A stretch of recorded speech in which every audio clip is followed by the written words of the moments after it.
En sevilen yemek tariflerinin paylaşıldığı lezzet geçidinden herkese merhabalar. Bugün sizlerle elmalı tart tarifi paylaşacağım. Siz de bu tarifi deneyerek leziz bir elmalı tart yapabilirsiniz. Şimdi hemen elmalı tart yapımına başlayalım.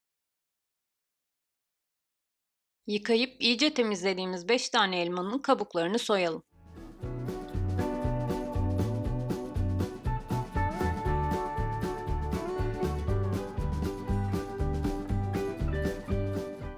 Kabuklarını soyduğumuz elmaların içini oyarak çekirdeklerini çıkaralım.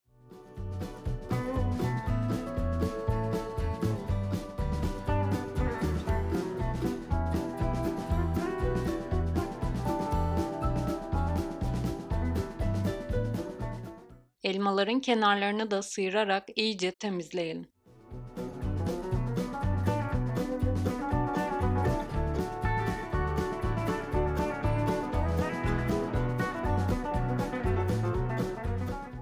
Elmaları ince ince doğrayalım. Ben bu tarifte elmaların çok ezilmemesi için doğramayı tercih ettim. Siz isterseniz elmaları rendeleyerek de kullanabilirsiniz. Doğradığımız elmaları tavaya alıp ocağa bırakalım. Yarım çay bardağı toz şeker ve bir tatlı kaşığı tarçın ekleyip karıştırarak elmaları soteleyelim.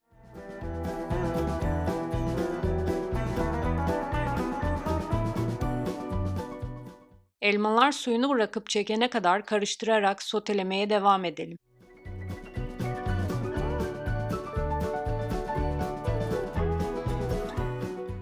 Gördüğünüz gibi elmalar suyunu bırakmaya başladı. Elmalar yumuşayıp sularını çekene kadar karıştırarak pişirmeye devam edelim.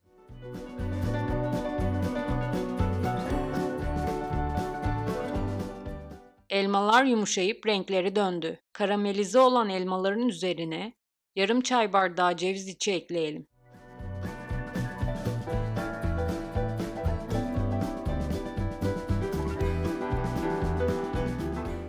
Yumuşayıp suyunu çeken elmaları ocaktan alıp soğumaya bırakalım. Bir tarafta elmalar soğumaya bırakılmışken diğer tarafta tartın hamurunu yapmaya başlayabiliriz. Karıştırma kabına oda sıcaklığında beklettiğimiz 125 gram tereyağını ekleyelim.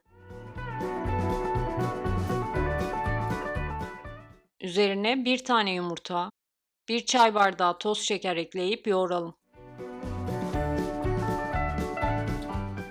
Bir paket vanilya ekleyip tart hamurunu yoğurmaya devam edelim.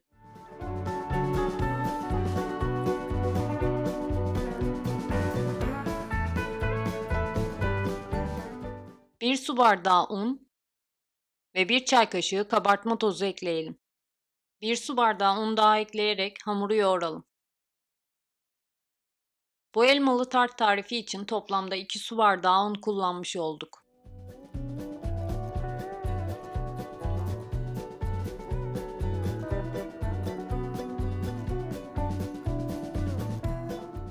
Hamurun çok sert olmamasına dikkat ederek bu kıvamda bir hamur yapalım. Tezgahın üzerine streç film serip tart hamurunu üzerine alarak streç filmle saralım.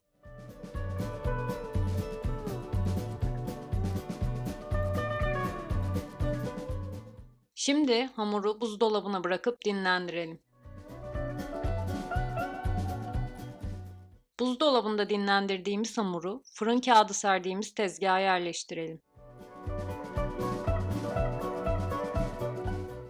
Hamurun köşesinden bir parça keselim.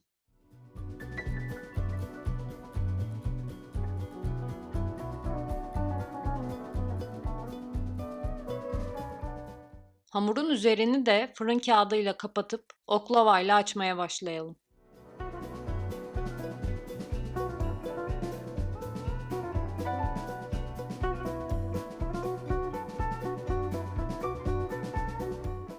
Bu noktada hamuru tart kalıbı boyutuna göre açalım. Kalıbı üzerine koyarak hamurun boyutunu ölçebilirsiniz. Tart kalıbına hamuru bu şekilde yerleştirip üzerindeki kağıdı çıkaralım. Hamurun parçalanmaması ve dağılmamasına özen gösterelim. Tart hamurunu kalıba hafifçe bastırarak yerleştirelim.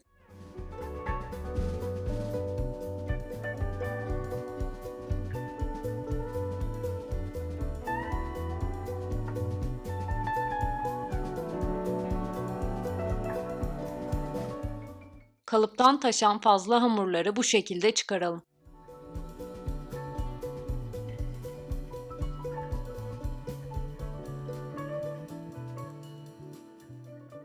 Gördüğünüz gibi hamuru tart kalıbına yerleştirdik. Kalan hamuru da tart hamuru gibi oklavayla açmaya devam edelim.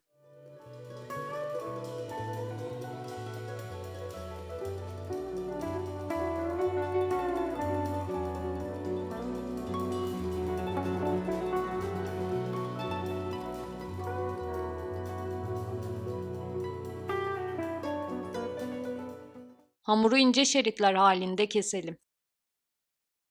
Bu hamur şeritlerini elmalı tartın üst kısmı için kullanacağız.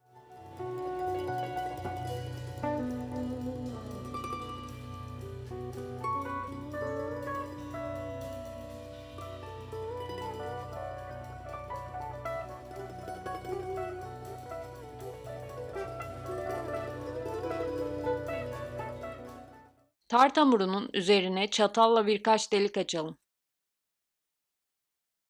Tart hamurunun üzerine karamelize ettiğimiz tarçınlı cevizli elmaları ekleyip kaşıkla yerleştirelim.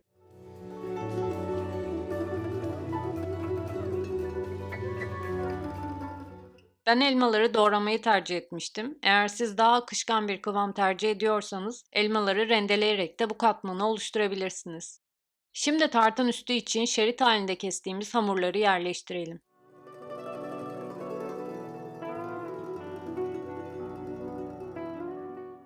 İlk katmanı yerleştirdikten sonra diğer köşeden de şeritleri yerleştirerek elmalı tartın üst kısmına bu şekli verelim.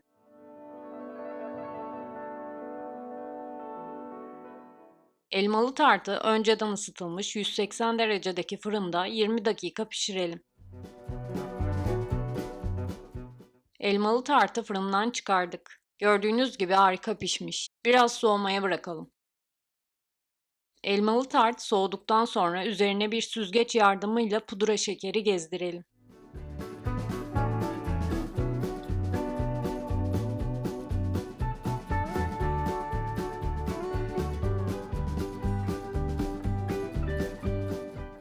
Elmalı tart servise hazır. Servis ederken yanında çay veya kahve ile harika bir ikram sunabilirsiniz.